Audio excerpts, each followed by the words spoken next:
বাসি এই মাঝখানের এই অংশটুকু আর এই অংশটুকু এখানে নিয়ে আসেন, যেটা ফ্রিজ থেকে বের করেছি।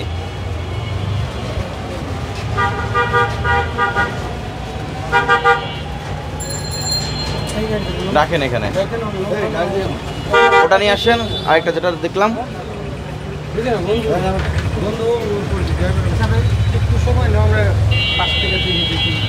এগুলো বাসি না? এই বাসিগুলো কেন এই খাবারে দিয়েছেন?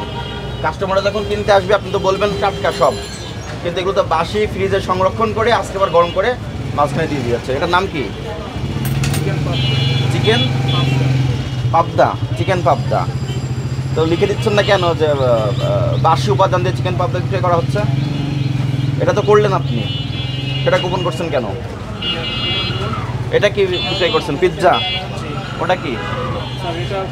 ওটা কি? পিৎজার উপরে যেটা দিয়েছেন ওই ম্যানুসটাই তো? কিসের ম্যানুস? কোনটা? ওই ম্যানুসটা আলাদা হবে।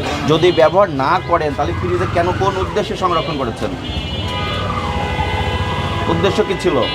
2 দিন সংরক্ষণ করে ফেলে দেওয়ার উদ্দেশ্য ছিল, না এটাই খাবারে দেওয়ার উদ্দেশ্য ছিল? ফেলে দেওয়া খাবারগুলো তো ফ্রিজে কেন রাখবেন? নিয়ে বন্ধ করে দেন, ভিতরে নিয়ে নেন সব।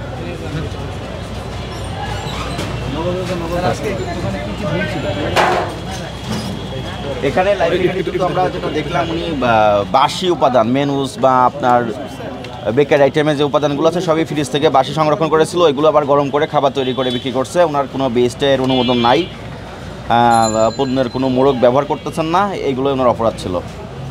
শাস্তি কি দেওয়া হলো? ওনাকে ভোক্তাধিকার সংরক্ষণ আইনের 43 ধারা মোতাবেক সতর্কতামূলক 10,000 টাকা আর্থিক জরিমানা করা হয়েছে এবং তাকে নির্দেশনা প্রদান করা হয়েছে উনি যেন ওনার সংশ্লিষ্ট যে আইনগুলো আছে সেই আইন মেনে ব্যবসা পরিচালনা করেন।